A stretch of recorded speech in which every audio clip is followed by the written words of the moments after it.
This podcast is brought to you by Patreon.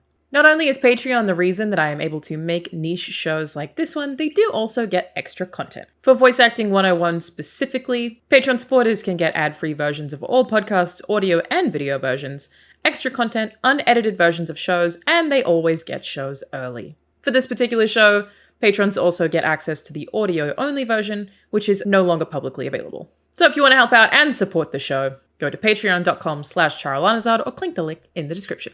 Hello everyone, I'm Alanah. I'm a little bit sick, sorry about my voice, and welcome to Voice Acting 101. Today joining me is Dominic. Dominic, who are you, for anyone who doesn't know?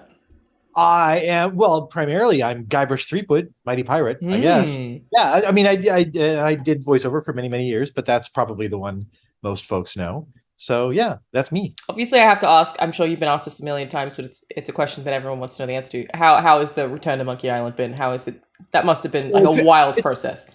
It's been amazing because, I mean, it's so funny. Like we sort of have I feel like we have these waves of Monkey Island, it's like we get a couple of things and then it goes away for about a decade. And then everyone kind of goes like, gosh, we haven't had Monkey Island in a while. That thing was pretty good. Yeah, that was pretty good. We should bring that back again. Yeah, it seems to come in like about these 10 to 12 year waves occasionally. But after Disney bought Lucas, I was definitely in the camp that figured, that's it, it's done. Primarily because it's like they got Pirates of the Caribbean. Why would they want to resurrect Monkey Island? So I just, I always imagined being like the last scene of Raiders of the Lost Ark, Monkey Island IP just getting like crated up and boxed up and pushed into this warehouse, never to be seen again. Lost again. But I think what happened is that we got some people on the inside, we got some old fans who, kind of wormed their way into the system and made it happen. So, but it was a shock to me. It's a lot of fun because it's seems a little different than it was 10 or 12 years ago. Mm-hmm. A little things happen a little faster. There's a lot more chatter. So I was always curious what it would be like to, for there to be a Monkey Island game in the modern age. And now I know. So there you go. I guess the fact that it's so many of the same people also just is so unheard of. It's so unique. Yeah. It's so cool. Well, the fact, like a reunion too. I mean, some of the same people, some of the ones who were working on it, 25, 30 years ago. So, it's like, it's getting the band back together. Yeah. How was that? For me, I'd never been able to work with, a little bit with Dave, because of Tales. Although he was sort of in a more higher up supervisory role than a hands-on role with Tales. We'd have to ask him. But Ron, I'd never been able to work with. I actually met Ron for the first time during sort of the last resurgence when they did the special editions and Tales, and we were just at PAX together. It's like, oh hey, no way, that's so weird. Yeah, and we'd never had a chance to work together, and I was absolutely terrified because because it's like he had his character, it's his baby, and I came in after he left to do the voice. So I mean, I my guess is he probably wouldn't tell me if he hated what I did with it, but I'm just scared. It's like what if he hates what I did with it? I think you're probably fine. I think so. I think I'm okay at this point. He seems pretty. I feel like I would have sussed it out at this point. He wasn't super rude to you. I think you're okay. He didn't punch me in the face when I met him, so I figured that was the first good sign. Definitely means somebody likes you. Yeah, guaranteed. If you don't get hit, they're a huge fan. No, but it was nice to be able to close that loop, though. So we finally got to work together. That's weird. Cool. I would not have guessed that you didn't work with him before that, but of course that makes sense because he did leave. Yeah. Wow. Exactly. Wild. So what's it been like, seeing the reception? I freaked out over the announcement. I have a lot of friends who are Monkey Island fans who just didn't expect this to happen, and I feel like it blew up my Twitter feed. Yeah, no, I mean, I was in the same camp. Even when Ron told me, I'm sitting in a meeting with him, and he's going to tell me about his new game, and it's like, and I swear to God, I did not think it was going to be Monkey Island. No I way. thought, no, I did. I thought he was going to be some other thing. I thought, oh, this would be cool. Maybe he's got some new game and he's got some little role that he thinks I'd be good for, and I'll finally get to work with Ron, and that'll be fun. That's so funny. And he told me he's doing Monkey Island. I was like, what? so it caught me. I think it's partly just defensive mechanism too, because like if I start doing that thing where I can't wait for the next one, then I drive myself crazy. For sure. So. Yeah, I feel like that must be especially hard when like you're playing a character that you've been playing for such a long time to not get attached to it. I mean, the attachment is there. It's just that like it's so It's so much fun to do. Every time it comes around, it is so much fun. It is so cool, and it's so like, just awesome to see this groundswell of people freaking out and loving it and getting so much joy out of it, that it's like every time it happens, I try to tell myself, it's like, look, I can't freak out wondering if or when anything is going to happen. It's just like, look, this is wonderful. I want to enjoy every second of it, and then I need to just put it away. And hey, if that was the last hurrah, fantastic. Then we went out with a bang, and then I just try not to think about it. I can't Hopefully, even imagine. you'll be surprised. Yeah. Hopefully, it's in 12 years. Have your kids played any of the Monkey Island games? They have. My daughter's playing she's not Tail. She's playing Return right now. How'd she like it? In fact, release day night, she insisted on having scurvy dogs for dinner. No Which, way.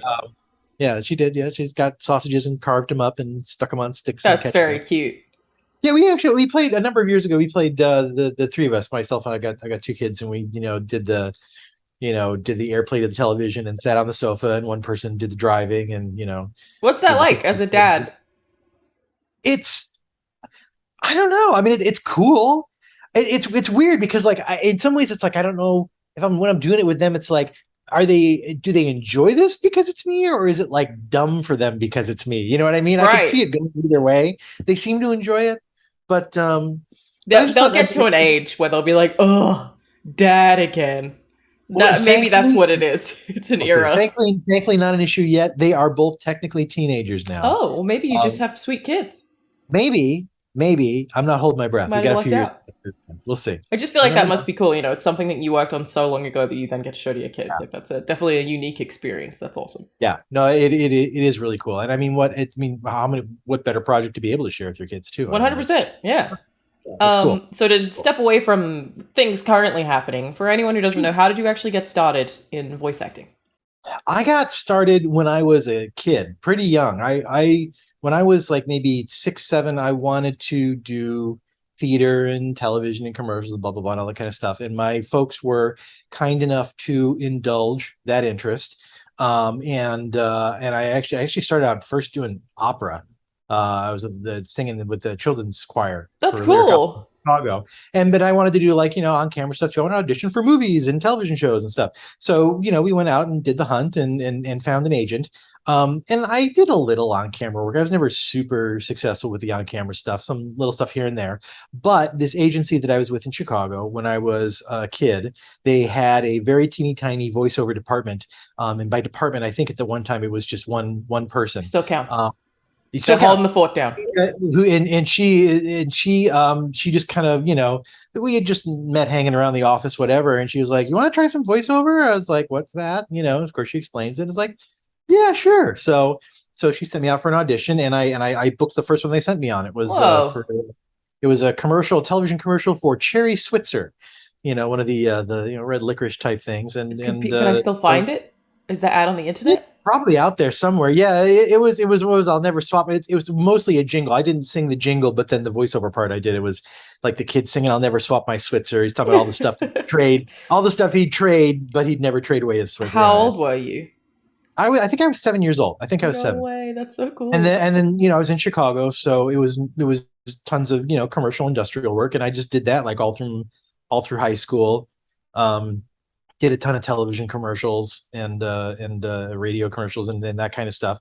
But I was always interested in the character work because the character work is cool, Mhm. right? And I kind of knew that was where I wanted to go, and that's after a couple of years of college, I just kind of said, "Screw this! I'm going to do this. I might as well just do it now." So I dropped out of college and went out to Los Angeles when I was 18, and just kind of took it from there, and then got Monkey Island a year after that. That's awesome. That's Yeah. a real lifelong journey. Yeah, and then and it kind of has its ups and downs along the way. For So sure. Yeah, I mean, Yeah. it's interesting the amount of people that I talk to who have similar stories where like they just expressed interest in it to the right person, and then that person was like, "Oh, do you want to audition for this?" Like Yeah. even Troy Baker, his story is not that dissimilar. And I think that's Yeah. a really interesting thing that I feel like for anyone who wants to get into voice acting who would be watching that. Frankly, for any creative field, you do have to tell people you want to do it. And I think that Yeah. that could, like, a lot of people don't want to; they want to internalize it. But telling people you're interested in something, especially if they're in that field, can move mountains. You just have to let people Yeah. know you want to, and then throw everything you have at it. Yeah, no, it's true. And it's weird too because, well, it's funny too because like people, even like I go back, 5 or 6 years, people would occasionally write, I get emails and stuff every now and again, Monkey on stuff related. And people would ask me, hey, they'd say, I'm really interested in voiceover. How do I get into doing voiceover? And I would tell them, it's like, when you figure it out, can you tell me? It is time to very quickly talk about the American Red Cross and Tiltify. If you hadn't already heard about the floods in Pakistan, which have absolutely devastated the country, then you have missed one of the worst natural disasters in history. I am teaming up with both the American Red Cross and Tiltify to raise money for Pakistan flood relief throughout all of my streams. This will be for the next month and a half, but of course, if you don't watch streams, I did want to let you know there'll be a link in the description of this video to where you can go to donate. We are trying to raise $10,000, hopefully, by the end of October. We went with the American Red Cross specifically because they guaranteed to me in writing that the funds would go to Pakistan flood relief, and because after speaking to some people who were better informed, they felt that a lot of the local charities were not directing money in appropriate ways. I wanted to say thank you to the American Red Cross and to Tiltify for always supporting me and helping me out a ton with a lot of these charity campaigns that I do, but also I have to let you know that they exist so that we can raise some money. So please help out if you can, or catch one of the streams if you can't donate. Just watching the streams on twitch.tv/CharlesAzad obviously helps other people find them so they can donate. Now back to the podcast. For me, it was just like, it just happened. Yeah. I was a little kid when it happened. It's like, I never even had to break in the first place. And I had my one agent in Chicago the whole time I was there. I had one agent in LA who my agent in Chicago hooked me up with. Yeah. So it was sort of like, there was never a moment for me that I had to, beat down the door or whatever. So then I, later I found myself not doing voiceover, kind of thinking, gosh, I'd like to get back into that again. And it's like, well, maybe if you figure it out, you can let me know how it goes now, because I'm so out of touch with it. I did want to ask you about that because I think it's a really interesting journey that you've been on. So why did you get out of voice acting, for anyone who doesn't know? I just fell out of it accidentally. I was in LA for about 6 years, and it was going well, but not like awesome enough that I couldn't step away. And there was some stuff going on at home, like, old friends kind of reconverging at home and family stuff. And it just felt like, it was like I enjoyed LA, but it was like, okay, now it's time for me to get out. And I figured, well, I'll go back to Chicago. I'll do some more commercial voiceover again. Maybe there's a little more character work there now. And moved back home, met my wife, we got married, and she got a fantastic fellowship in Baltimore. So we're like, well, we're doing that.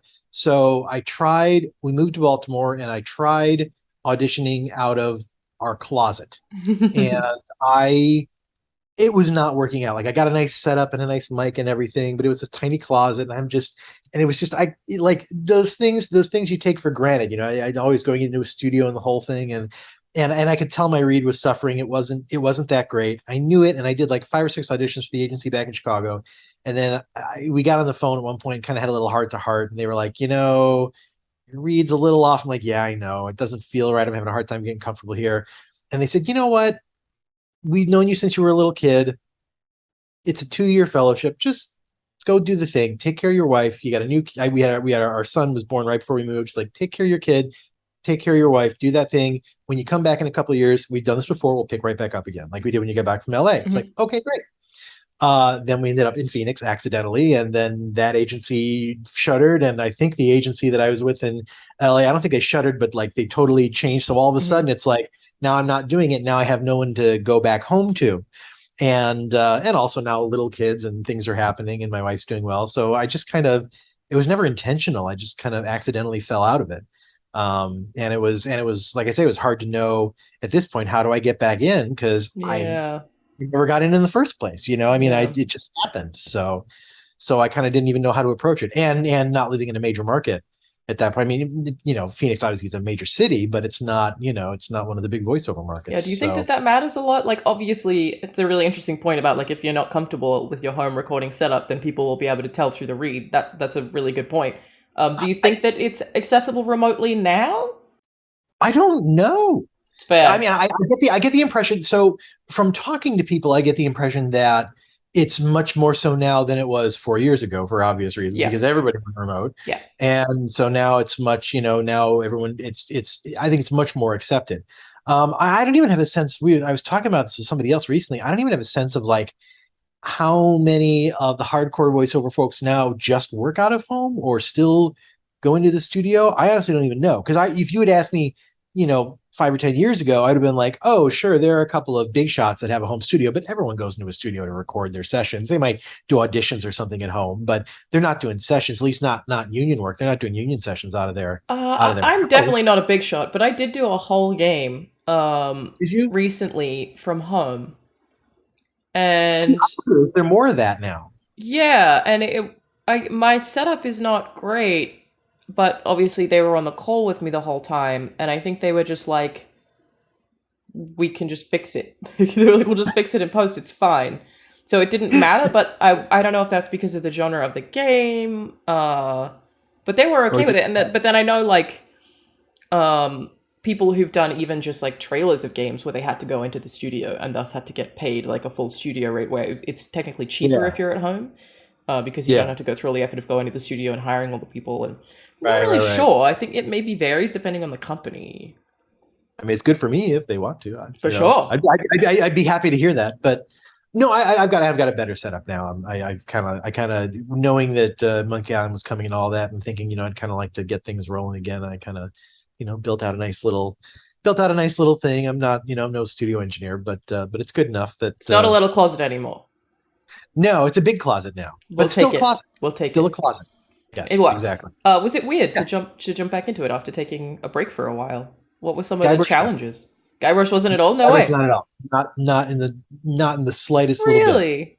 But that I think that's probably a really weird exception to the rule. Yeah. No, Guybrush is like so natural and so ingrained at this point that it's like, give me 2 lines and we're good to go. No I think way. doing other stuff feels a little, I mean, like a 10 or 12 year layoff. It's like, yeah, I can feel the rust. I Hmm. can feel, if I just to kind of see where I was just kind of, either inventing or grabbing some random commercial copy and just, reading some of it. And I could feel it's not like I'm gonna get there. It just Hmm. needs a little polish, needs a little practice again to kind of get back into shape, I guess. And also it's adjusting after a long layoff like that. It's adjusting to the fact that my voice is different too, True.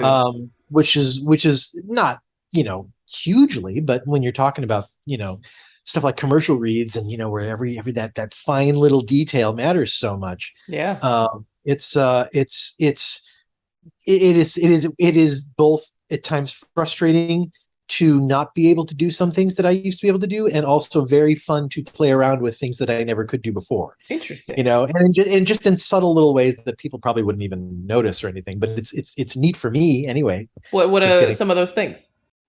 I just mean that I mean I played. Okay, so I mean, to give an example, I was playing through Curse of Monkey Island a little bit before the release of Return, and that's when I got that part when I was 19. I think we started recording like a week after my 20th birthday, No way. and I'm listening to this, and it's like, I don't think I can even do that anymore. I mean, it's really clean and young sounding. Hmm. Really clean. I mean, the character, yes, but the actual vocal quality, I don't think I could match that now. Hmm. But at the same time, I've got a little more, for other characters, especially for the character workers, they're always sort of those, fun, more gruff, deep, interesting characters, that I always kind of wanted to do, but never really had the pipes for. And Sure. I'm still not, I'm never going to be James Earl Jones, but there are, but some of those I can get there now, and I couldn't quite get there before, and now it's like they're close enough that I can grab them and wrap my hands around them, and I feel like I can do some of those characters. So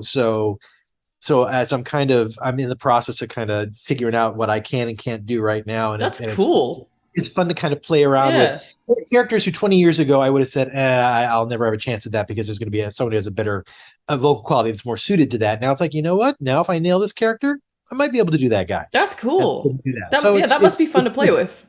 Yeah, it is. It's neat, and especially too because I like for like I'm kind of working on I'm putting together a demo now because got to have a demo, right? Hmm. And I like.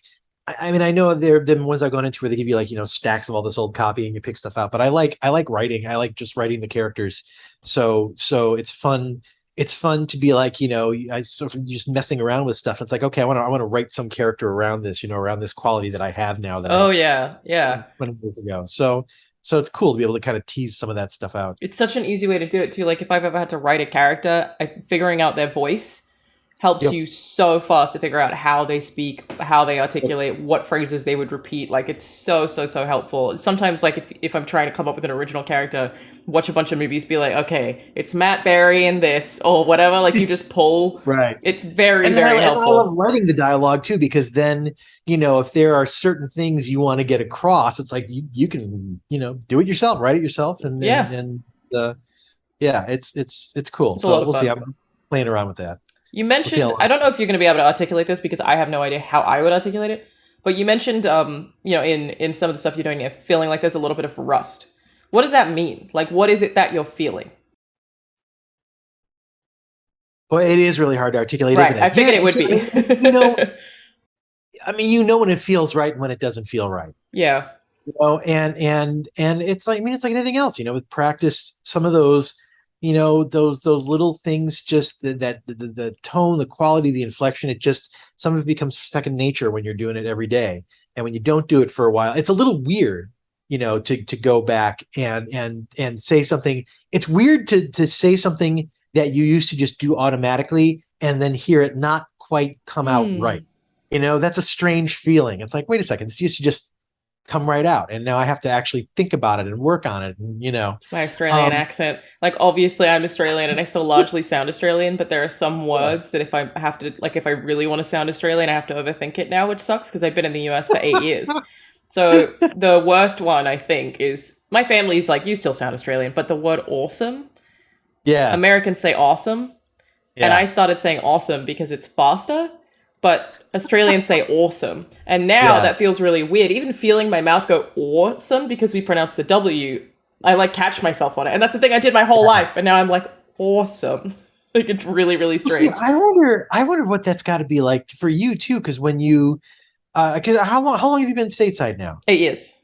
Okay, all right. I mean, it's been long enough now, and you can hear it. It's like there's a mix going on Yeah. there, and like, how does that? I even wonder like how that messes with your identity a little bit. How is that reflected in your voice? I think that I still feel like I sound Australian and I still feel like an Australian. And when I go home, any of the stuff that's a little bit more Americanized disappears immediately. So like I Yeah, fall back into being Australian straight away. And I know it's interesting. easier if you hang out with Australians. So there was a while where I was listening to Australian podcasts because I don't want to lose my accent. But I don't think I Yeah, will because my R sounds haven't changed. Like I'm still saying car weird, like yeah, someone from Boston. I'm not saying car weird. And I have a thing where if I yeah, ever have yeah. to spell or tell someone my last name, I would say Alanah Pearce. And often, I would say maybe like 75% of the time, people don't know what I'm saying when I say Pierce. And then I have to go Right. Pearce. And even the Yeah, R, they go, like they think I like yeah, stumbled on it. So yeah. I say my own last name. My family makes fun of it if I ever have to do it on the phone as Pearce, so that people understand what I'm saying. Is what you're saying. I had So to. I have one quick question for you too. When you first moved here, did you notice any change in your accent No, I think it was right away? really slow.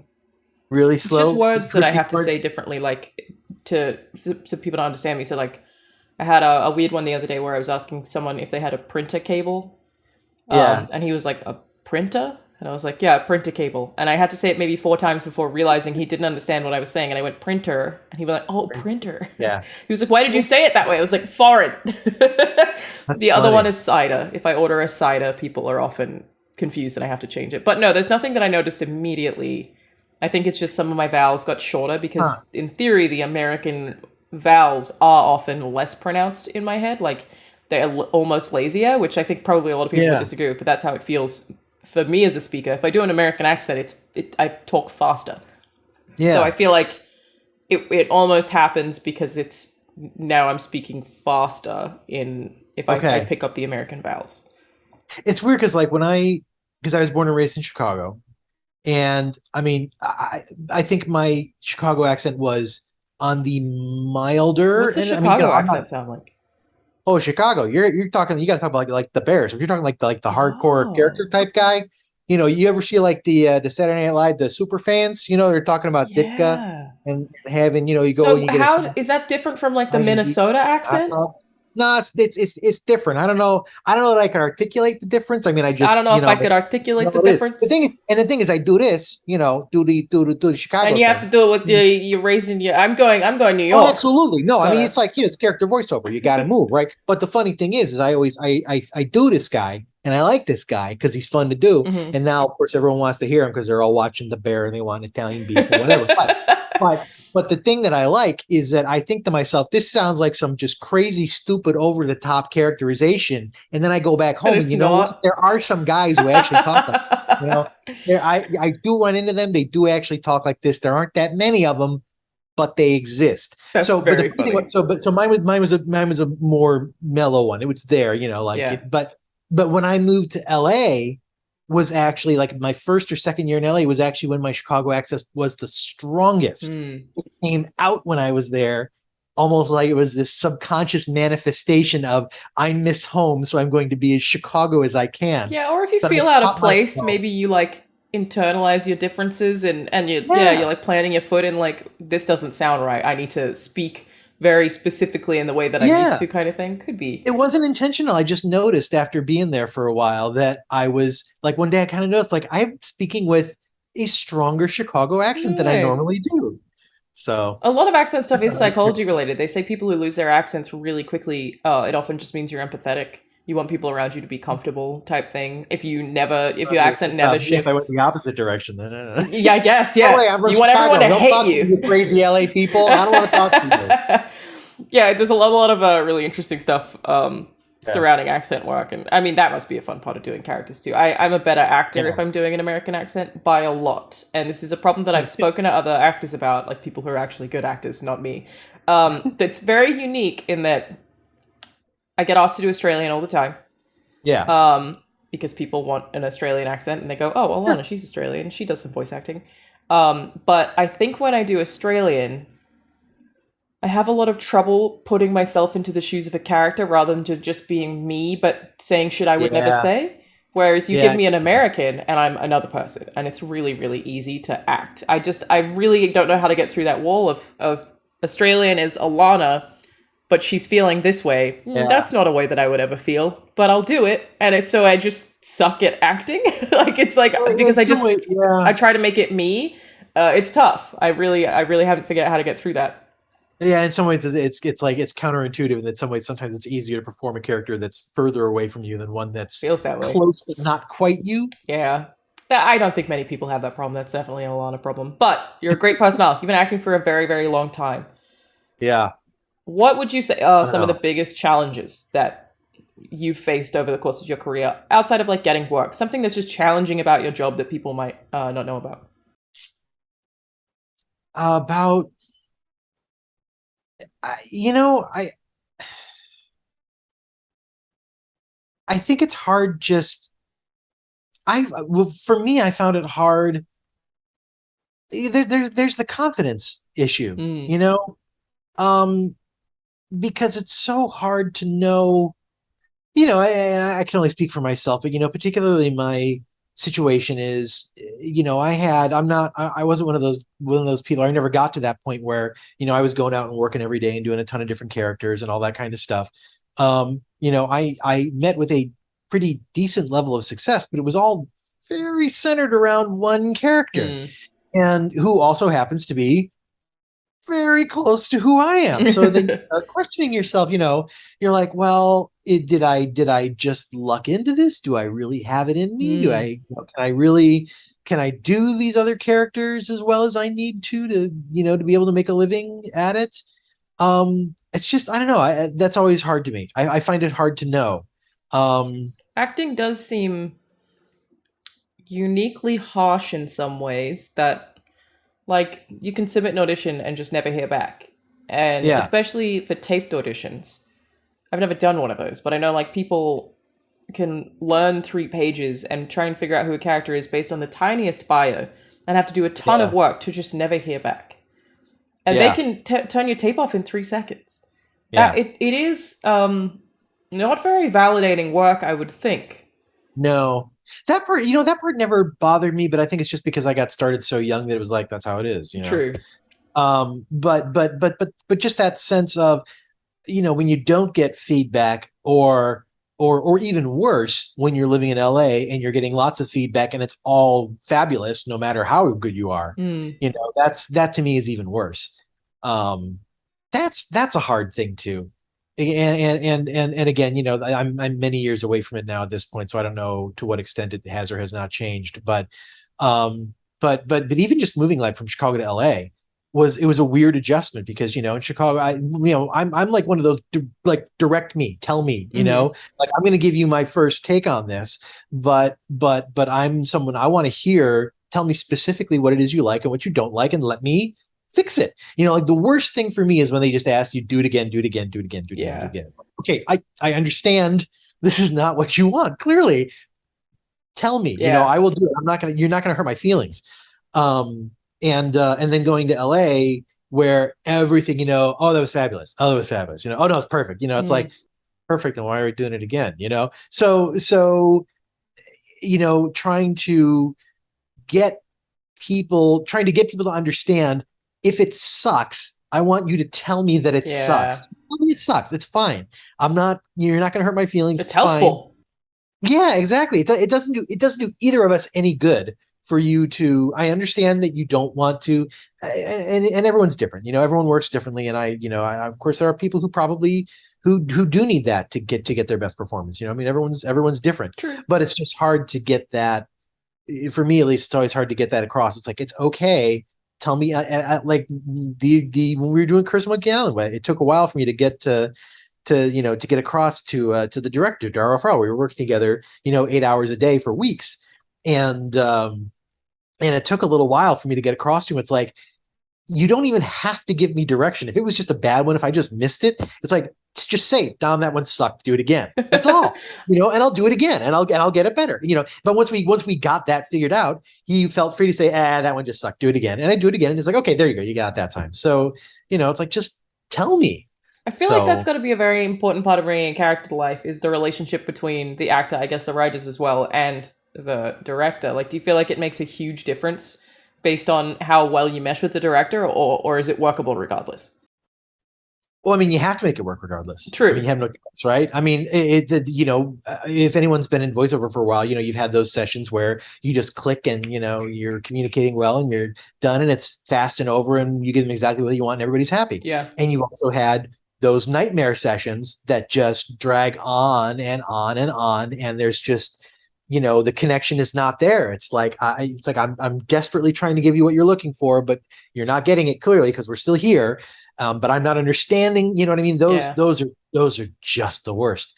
Yeah. But it happens. It's like, I mean, I feel it's got to be like anything else, right? It's people, and you mesh with people sometimes, and sometimes you don't. Good point. But you just gotta figure out a way to work through it when it's tough, because the alternative is we're going to be here all day. Yeah, I So guess you do have to get it done regardless. It might just be yeah. harder. Yeah, it's also a unique So challenge. I definitely had one experience. I think I've spoken about it before, where I was very new and the director just kept telling me what was happening to the character. And so I was trying to do this thing over and over again, but I didn't understand really what he wanted. He just said, "This is what's happening." And I was like, I get that. What am I doing that isn't fulfilling that? yeah, And I don't think we ever really got there. Like, just kept yeah, trying, and I was like, I'm gonna try it again. But because he was like, "This is what's happening," it's like, I understand. But I guess yeah. there was something that I wasn't like successfully pulling out of what he was saying, and it was tough. I feel like that job is probably a lot harder than a lot of actors give it credit for too, is like figuring out how to talk to so many different personality types and like, get all these different characters out of absolutely nowhere. It must be hard. The whole process is hard. Why is everything so hard? Yeah, it's because it's how it has to be. It's It's always true. how yeah. So I've just asked you like a thing that's complicated, and that was a great answer. Or a thing that was difficult. What's your favorite thing about voiceover or voice acting in general? Or any favorite memories? I just love when it clicks. I mean, more than I mean, the commercial stuff is fun, but man, when I love with the character voiceover, there's always like that little bit of trying to feel it, trying to get that in that comfort zone with it, and then all of a sudden it's like, it just, when you can feel it click, and then the lines just start rolling, Mm, and it's like then it kind of starts to snowball and you get more into it and more into it and you start throwing lines out there and it feels right and you're like, yeah, now I got my teeth into this and I am this character now, and it's just a cool feeling. I enjoy that feeling a lot. With Monkey Island, It have was they ever given easier you? for Oh, me. sorry. Go ahead. What's that? I was No, I gonna. was just saying, I mean, it was something that was one of the things when I talk about, do I have this? Do I not? That was a little hard for me in sort of those early years in LA. I remember specifically, I remember I did a session, or I was watching a session. I had back-to-back sessions. Tom Kane, who was doing a ton of stuff for LucasArts at the time. Well, I think it was when we were recording Escape, actually. And he did like a whole bunch of Star Wars voices, whatever. So we had back-to-back sessions, and I was just kind of hanging out, and I watched one of his sessions, and he's like one of those guys where it's like, you come up with some crazy weird character description, physical traits, and all that kind of stuff, and he'd stand there and think about it for about 8 or 10 seconds, and then bam, and then just No way. nail it. I That's mean, really just out of cool. nowhere. It's like, and I watched that, and it's like some of these people, it's like they just do it just like that. It's that easy, and it just comes, and it's like, I don't, the Is thing that I started even asking, teachable? Like, how would you ever teach somebody how to do that? no, I don't think you can. No. I mean, I think it's just, that's, I think it's like I'm sure it's like any other business, right?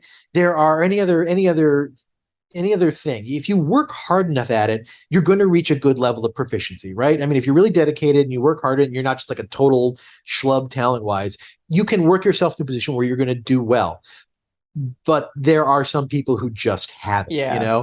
and that was one of those moments where I'm like, can I ever be that? Hmm. And I think there was a feeling, at least for me, about, I don't know that I can ever be that. And it wasn't until years later when I thought to myself, I don't know that I need to No, be you that. don't. That's the thing. I think part of it was maybe putting unfair expectations on myself. It's like, it's okay to have your thing that you do well and do that. Yeah. So I think, there's something to be said for, reaching and trying to, find stuff. But there's also something to be said for just knowing what you do really well and being I happy think doing there's that. way more value in figuring out what your own process to find a character is or to feel comfortable is than to try to do it the way someone else does it as well. Even if you feel Yeah, like they do no, it for better, sure. it's way better to know what you need to get into that and to like really Yeah, get into that headspace and figure it out than to, I mean, it's hard not to compare yourself to other people. We're yeah, humans. We do it all the time, but it exactly. serves nobody, really. I mean, it might be less fun to do 10 characters instead of 7,000 characters, but you know what? You can have a pretty good career doing 10 characters. You You know have what a I mean? great If you 10. do it really well. Yeah, exactly. Did they ever give you the scripts for Monkey Island? Like, I know most video games, you don't get the script ahead of time. And so I always wonder with somebody like you playing a protagonist who has become very beloved, were you in the booth just reading the lines as they were coming, or did you get a full sense of an arc? Like, how do you build a protagonist like that? I don't think I ever got a full script ahead of time. Maybe, definitely not for Curse. Maybe for Escape, they might have given me the full script. But also, eh, it's always misleading to say I got the full script ahead of time too, because I'm not sure how it is now. I get the impression that, at least the ones I've seen more recently, they're a little more coherent. But the scripts that I got at the time, late 90s, they were just lines all over the map. I mean, they would try to bunch some together, It's because it but was programmers writing the scripts. well, yeah, but I mean, plus also, it's adventure games, it's branching dialogue trees. Yeah, It's there is no true. point A and point B. I mean, there's 80 bajillion different directions it could take. So Yeah. how do you put that into a script that's readable? And that isn't just a whole bunch of wild lines. I mean, and I think certainly at the time they did a lot. They did quite well. But still, it's hard reading those, and it's not like watching a scene or reading a scene, Mm-hmm. So then how do Shakespeare you or something. approach a character arc if you don't have like do they just send bios? I mean, that's what we do now. Is you would give the actor a separate document that would tell them where the character's going and who the character is because we can't give them a full script. Well, certainly I mean, if we're talking, well, it's weird too, because also, like a character like Guybrush is so huge in terms Right. of there's volume of lines. So it's very different than, some smaller thing. No, I mean, I remember like always for auditions, back in the day, I'm assuming it's similar today, you get You A know, little you get a bio, yeah. character description, you get a little bio, a Often little like bit. sounds like this Yeah, character, exactly reference, that whatever. whole thing. I mean, for me, the picture was always key. That was always the most important thing to me. Like Ah. more than the bio, it was like it's like I mean, I'll get to that, but it's like show me this person. It's like okay, I know what that dude sounds like. You Hmm. know, that was it just my for me, I always found I get the that. actual sketch or the I drawing, don't think whatever, they the do that most as often valuable. now. I've had some where they've done that, but a lot where they haven't because actors Really? keep breaking NDAs. Oh, see, that's a shame because Yeah. for me, that was always the most important piece of that Mm. packet, the audition packet. That's what I cared about the most. Hmm.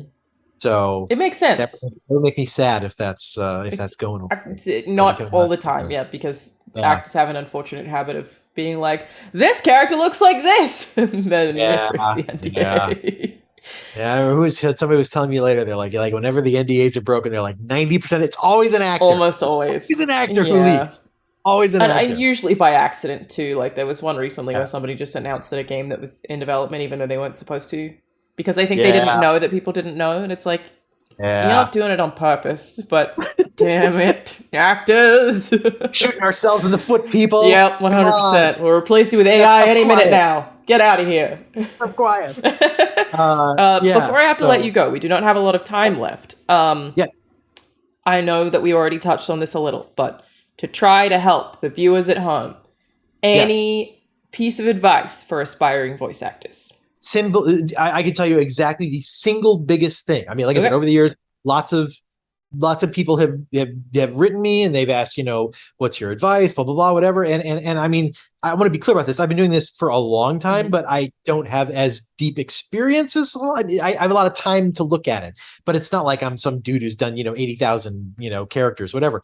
But the thing that I always find is I find that when people are getting into voiceover, the hardest thing for them to grasp is that it's not about the voice. It's not Mm. about the voice. It's not about the voice. It's about the character. I mean, yes, the voice is fun. Yes, the voice is important. But I've had people send me, hey, will you check out this thing on YouTube that's all my characters? And it's like these short little snippets of, goofy voices. And it's like, that is a great talent that you can do all these voices. That is a good thing. It's a tool that's going to be useful to you, but you are not going to work if that's all And you you're can not do. going to book with that reel because they don't get an No, understanding of what your vibe is. exactly. It's the thing you got to remember is that the voice is a tool. At the heart of it, you are still an actor. Act. I mean, you gotta. It's about the character, way more than the voice. The That makes character is sense. far more important than the voice. Capture the essence of the character, and the second level to that is then put yourself in the space. I mean, people have to be able. If they hear some chunk on a demo or whatever, they've got to, from your two or three lines, whatever it is, they've got to be able to see the whole scene, and understand everything that's going on. And you got to paint all that. And you aren't going to paint all that by making your voice a little more nasal or by Mm-hmm. whatever. That's not what's going to do it. What's going to do it is your acting. You've got to put yourself there and be there. And I think I always find that for people who are aspiring voice actors, that's the number one thing by far. Get it out of your head that it's about the voice. Focus on the acting, It and then definitely you is can good worry advice. about then you can worry about playing with the voice. So, follow up question: how do you focus on the acting? Do you recommend people take classes? Like, is there something they can do at home that would help them, focus on the character, focus on the acting if they are someone who's used to focusing on the voice? I don't know. Offhand, I would say that it's tempting just to say, forget the don't do a voice, just do yourself. Mm. I mean, that's it's sort of it's a bit of an exaggeration, but people you like to refer to Mel Blanc, right? Take away the speech impediments and you listen to like the actual tone, the character of those voices, they're all really similar, they're all strikingly similar. But the difference is in the characters. And I think there's probably value in like take the voice out of the equation for a little bit. Just, with your own voice, practice doing 3 or 4 or 5 different characters just with your own voice and do that first before. It's I mean, great advice, I think. Yeah. the vocal point is important, but again, yeah, I try if you have a hard time separating the two, take one out of it for a while, and just focus on the acting. I've heard And people say, like some actors say, like find out one of your favorite monologues from a movie and try and just do that and figure yeah, out the way that they do it and how they do it and the way they say certain things and just learn to do that. I do think for people who probably rely on the silly voices too much, that is a really good tip. It's like you gotta bring it back first, and then you add the silly voice on top. Yeah, exactly. It's very good Yeah, advice. I mean, if it's hard for you, take the goofy voice part out of it entirely. Just practice with your own It's a voice. very good tip. Final question for you, completely left field. Sure. Who's your favorite actor and why? Oh man, I don't know. I know. I just we finished with the hardest question. Oh my gosh. I didn't expect this to stress you out to this extent. No, this one really stresses me out. I don't know why this one really stresses me out so much. Favorite actor and why? I never even thought about that. This is really obnoxious. That's all right. Oh, can I think of something, or do I have to come up with a cop-out answer now? You can. I don't know. I always give a flowery answer. You can be different styles inspire me. Say some actor shit like that. Well, no, it's true. But the thing is, it's true because, like, I mean, I spent. Well, no, this is the problem too, because I spent so many years. I spent innumerable years as a dining critic too, and it's the same thing. It's like everybody always wants the favorite, and everybody always wants the best, and it's like, and that drives me nuts. It's like, there's subjective. So much out there. Well, even beyond being subjective, it's just sort of like, it's not a cage match. Then someone doesn't have to emerge victorious. It's like it's always much more interesting to me to appreciate different people and appreciate different places for what's interesting and unique about them, and you know what I mean? Yeah. But I've honestly never even thought about a favorite actor. That's more interesting to me, that you've never thought about it. It's very interesting. I've never really thought about it. Maybe if you'd asked me when I was like 15, 16, I might have said Anthony Hopkins. It's a good shout. That's about as close as I can get. But that was a long time ago. I think mine right now is Toni Collette. Probably just seen Remains of the Day and was losing my mind. Who knows? You were 15, 16. Well, we're going to lock in nobody / Anthony Hopkins. Yeah, sorry. Terrible answer. I apologize. No, your response to the question was an interesting answer in itself, I think. All right, you have to go. Sorry, everyone. This is a slightly shorter episode. It is mostly my fault. Work is very busy. But Dominic, where can people find you, and what are you up to? I'm hanging out on Twitter these days and kind of basking in the afterglow of Return to Monkey Island and working on a demo and just kind of thinking I'd like to slide back into it. It's been too long and I miss it, and I'm not that hard to find, and we'll see. Maybe I can get things running again, and maybe not. We'll see how it works out. 1, I think the industry would be lucky to have you. 2, what is your Twitter handle? It is a Skillet Doo. SKILLETDOUX, which was an old food blog thing that I'm saddled with now after 15 years. Interesting. So, way to go. Tim also, when I had Tim Schafer on, he had to explain why it was Tim of Legend, because I'd never thought about it before. He was like, game was coming out, and now it's here forever. It's like, well, mine is Char-Alanah is nonsense. It's my name in the middle of Charizard, which is something that I thought was cool when I was like 13, 14. Right. And here I am, 29. Had we Same known fucking thing. Today, we might have all chosen our handle. Definitely would have. More carefully. Yeah. Ridiculous. Not really terrible food blog puns. I didn't realize that's what it was. It makes sense That's now. what it is. Yeah. All right. Do love letters, skillet, cooking, writing about cooking. Got it. Terrible. I love it. Stuck with it. No, I'm a fan now. Thank you so much for joining me, Dominic. Thank you. No, thank you for having me on. Of course. Thank you, everybody at home, for watching. We will see you next time. Bye. Bye.